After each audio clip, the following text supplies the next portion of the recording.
Over the past year, the Ministry of Health and Social Action of Senegal, in partnership with the Financing Alliance for Health, has prioritized strengthening the community health and primary healthcare systems.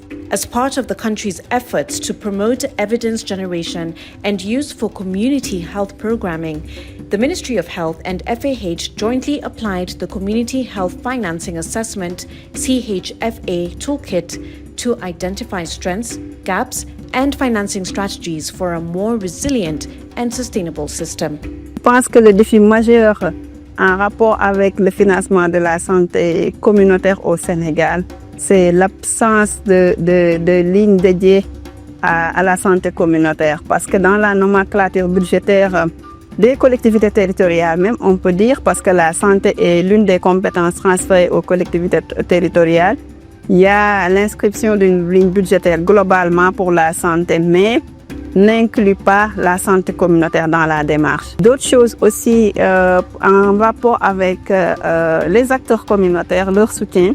Il y a aussi le manque d'encadrement et surtout de supervision de la part de ces acteurs communautaires. Entre autres aussi, on peut citer la formation, on peut citer aussi le manque de matériel, mais surtout de médicaments pour pouvoir aussi mener à bien les activités au niveau communautaire. Parce qu'avec FAH, depuis qu'ils sont là, depuis 3 ans, je dirais bien, ils nous appuient pour l'auto-évaluation de la maturité du système de santé communautaire pour pouvoir déceler les gaps. Il y a aussi l'évaluation du financement de la santé communautaire qui a été faite avec un outil développé par FAH.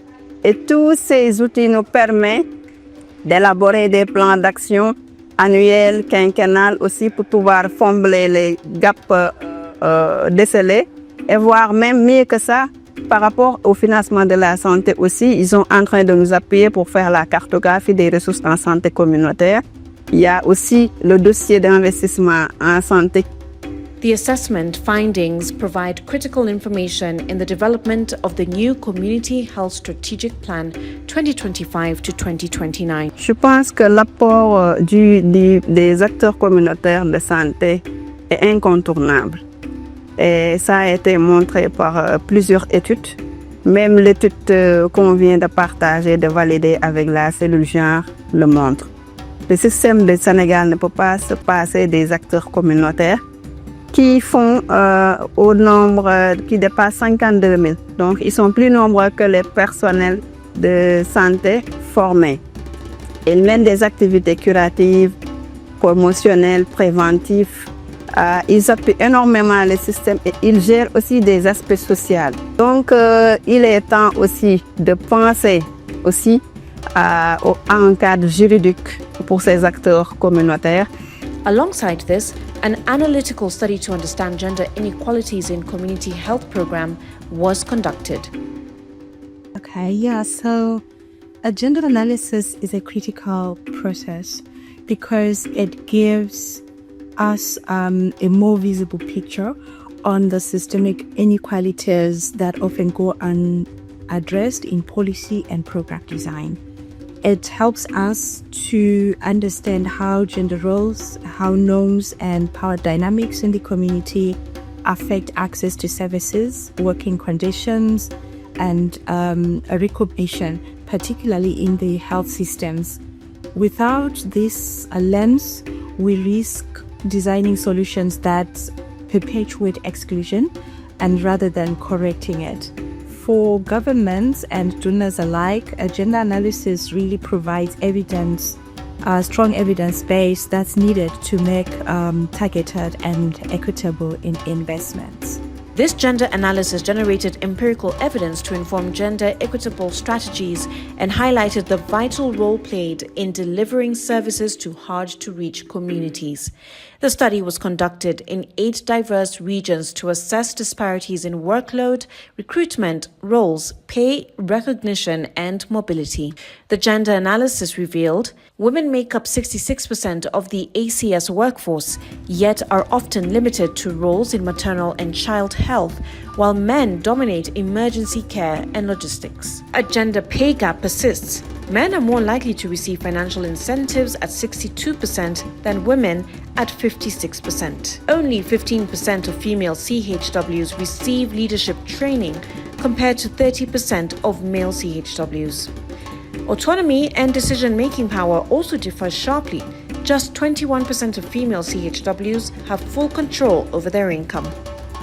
L'une des premières tendances, c'est la prédominance féminine parmi cet effectif d'acteurs communautaires de santé.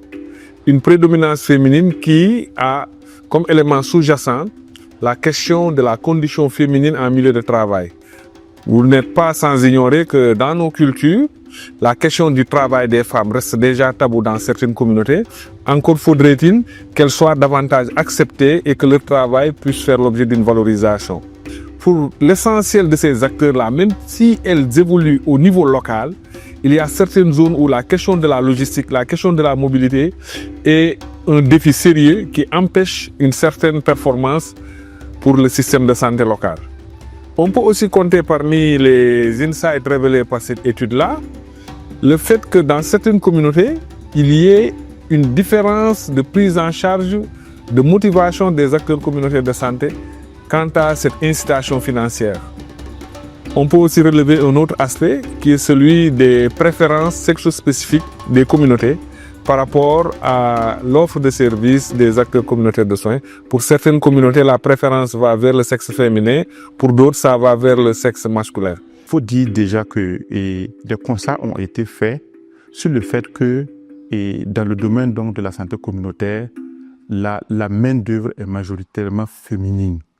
Mais cette main-d'œuvre majoritairement féminine est insuffisamment soutenue. Et cette main-d'œuvre majoritairement féminine connaît des difficultés dans l'exercice de leur rôle, dans l'exercice de leurs interventions donc, dans les systèmes de santé. C'est pour cela que ce projet a été initié, pour donc accompagner le département de la santé, pour voir est-ce qu'il y a des inégalités de genre vécues par donc, les acteurs des acteurs de mise en œuvre, donc les agents de santé communautaire, afin donc de mener des stratégies, des activités pour adresser donc ces différentes difficultés que rencontrent les acteurs communautaires de la santé sur le terrain. What really struck me the most about the data is the level of resilience and commitment that's shown by the women community health workers, despite the systematic inequalities that they experience. Many of these community health workers continue to serve their communities with little or no pay, like I said earlier. They continue to work, juggling unpaid work, unpaid care work, and enduring sometimes social stigma. Their contributions are very essential and yet undervalued. The gap that exists between their contribution and recognition, as quantified so clearly by this gender analysis, was deeply sobering and quite motivating to inform how we can make positive change by integrating gender transformative approaches in community health. Cela veut dire quoi? Lorsqu'on doit mettre en œuvre sur la base des orientations de son Excellence Monsieur le Président de la République, notre lettre de politique sectorielle, lorsque nous devons opérationnaliser le plan national de développement sanitaire et social, il nous faudra, dans un premier temps, intégrer la dimension genre, c'est-à-dire intégrer la prise en compte des besoins spécifiques de toutes les personnes et de tous les groupes qui en ont lors de la planification. Parce que c'est d'abord au niveau de la planification stratégique que se fait l'intégration du genre. Après la planification stratégique, il faudra créer les conditions à travers des mécanismes, des protocoles, des normes, mais aussi des actions concrètes à l'échelle intermédiaire comme à l'échelle locale pour que les questions spécifiques adressées dans le financement puissent faire l'objet d'une prise en compte réelle au niveau de l'offre et de la demande de services de santé. Dissocier la question du genre du concept de santé dans la mesure où si vous faites de la vaccination et que vous ne prenez pas en compte par rapport à la vaccination des enfants de 0 à 5 ans, vous ne prenez pas en compte que dans l'écrasante majorité des cas, ces enfants sont entre les mains de femmes. Des femmes qui sont obligées de s'acquitter de devoirs conjugaux, de s'acquitter de travaux domestiques, dans de nombreux cas aussi chercher des ressources pour vivre.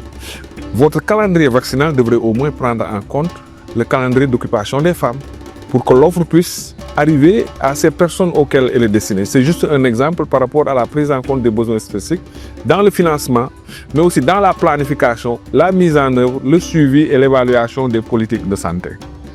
Our next step is policy translation and institutional change. FAH is committed to supporting the Ministry of Health in developing a roadmap for gender integration into the community health policies and financing frameworks. This includes looking at the regulatory reforms, the capacity building, piloting incentive models that are fair and inclusive. En somme, en conclusion, je vais dire, réaliser une analyse donc, des inégalités de genre vécues par les ASC au Sénégal est essentiel pour transformer le système de santé communautaire de manière juste, efficace et durable, en reconnaissant pleinement le rôle fondamental joué par les femmes dans la santé des populations. These findings have become a blueprint for Financing Alliance for Health's gender integration strategy, and in all the work that we are doing in Senegal and beyond. We are adapting our programming to prioritize gender responsive budgeting, to advocate for policy reforms, and to support governments to institutionalize fair remuneration of our community health workers.